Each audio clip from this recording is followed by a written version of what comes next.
thought we'd shoot a quick update video to show you guys what's new with the nest. So first off, we've got some steps. We're at a point now where we're trying to save money, so I went in SketchUp to design this, and then I was able to basically minimize the number of pieces of lumber we need to get and figure out exactly which ones we need.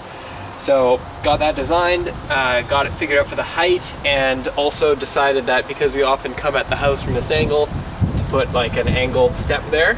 So pretty happy with how it turned out. We just used the same stain as the siding, as is probably apparent. But yeah, worked out really well.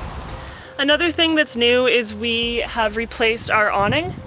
Like many of you predicted in the comments, the old awning that was just made out of wood, the same stuff that we did the siding of our house with, it sagged over time and it got quite dirty to the point that we needed to replace it. So our new awning is made out of steel tubing so that it won't sag, and a product called Sun Tough. It's these outdoor panels, and it's meant to withstand both sun and rain. And surprisingly enough, it actually weighs the same amount as the old awning, and we're really happy with how it's worked out so far. We've also added a gutter, as you can see up in front of the fascia there.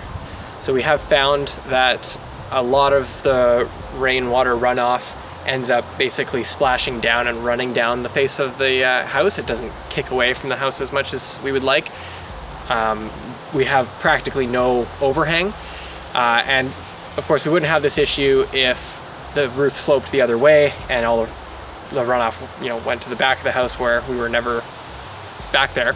But there's multiple reasons why we ended up with this design with the roof facing towards the front. So our solution for now is to add this gutter, and we'll get into more details about it when we get to that episode. But suffice to say that we came up with a clever way of suspending it without damaging the roof or having to put any holes through the fascia or anything like that. And in our test so far, it's doing a pretty good job of catching the water that's coming off and diverting it away. It's actually just some PVC pipe that we cut in half. I'll also mention that this should help with the awning, because in the past we've found that when it's raining pretty heavy, the front of the awning has a lot of drips, like a bit of a wall of big fat drops coming off of it, because it's running off not only the rains that's hitting the awning itself, but also all the rain that's hitting the roof above it, which is then trickling down and then going onto the awning and then off the face of the awning. So the gutter is going to catch all of the roof runoff, so it'll drastically reduce that issue with the awning. At the end of the gutter, we don't have a downspout. I guess it's something we could add, but we were going to try basically just putting something up that the water can run down on, and then we have potted plants right down here. So we have this rope just as a test, and it kind of works. We're basically just trying to prevent the water from coming out the end and then just splashing all over the corner trim here. So we're gonna try a thin chain, but if anyone has any suggestions on the best thing to basically for the water to run down on, let us know, because we're still trying to figure out what we want to do for the end where the water comes out. We have also redone our exterior stain. We took like a metal brush and roughed up all of the siding, both to clean it off and to sort of brush up the fibers. Then we applied a really thick coat of the same stain that we used before. So it's now like super even, really rich, and we feel like it's much better protected than it was before. And we did the exact same thing to the trim pieces too, and just went over them with a latex-based paint. The last thing we'll point out outside here is some of the temporary drainage setup we have. Obviously, this kind of thing could freeze in the winter, so it's something we're gonna need to work on. But for right now, we just got like these little buffer buckets, and the drain basically comes in, and the end of it is submerged in the drainage water, and then it drains out through a hose down to a tree on the property. But at least for now, this allows us to, for example, put in a kitchen sink. So we have a temporary kitchen sink in our temporary kitchen, which we'll go in and show you right now.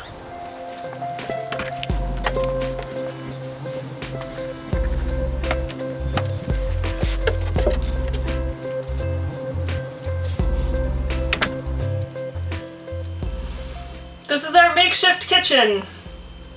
We realized that it is ugly, but we just needed to get in here so that we were cooking in here and living in here as much as we could. So, bearing that in mind, we have this really awesome toaster oven. It's a Breville Smart Toaster Oven, and we've made pizza in there and toast and everything. And that eventually is going to be mounted on a shelf up here. That's what this is for.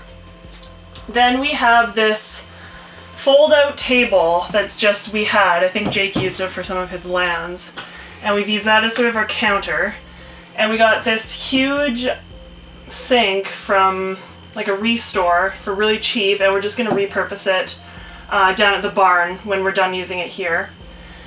And we have an induction cooktop, which has actually been super good for us. Just one burner, and we can, you know, use it to cook most of our meals. We got another really awesomely ugly fridge off of Craigslist or something like that. And it's kind of like a little bit bigger than a bar fridge, but obviously smaller than a normal fridge. We're finding it's a pretty good size. There's a little peek. And then we just got like a little sort of shelving thing to hold our plates and some cooking things. Another really awesome thing that we got for Christmas from Jacob's dad and his fiancée May, they got us an electric wok, which has been super helpful too. So with those few things, we've been able to cook in here, and it's been good. And I thought you might like to see how the sink is hooked up. We've got it just connected to the PEX plumbing that we have under here. But the sink is literally just sitting on this table, and we've basically have it kind of overhanging so that the drainage could be hooked onto, and then we just got this like I think it's like sump pump flexible hose that's drilled through the floor, and then that's what you saw earlier when I was talking about the drainage there. And then two tiny little things that are little improvements we've made since our last update is that in the bathroom we've got a mirror medicine cabinet, which is super nice and makes the bathroom just that much more usable. And then we want to get some, pick some nice pillows eventually for, you know, the look of the living room here. But we've added a bunch of sort of temporary pillows so that we can relax more easily in here. So there you go. What you doing over here? Nothing. The spaceship? Yeah. It's a Golem. It's a Marauder class battleship. Okay, was that good or stupid? Okay, can you not?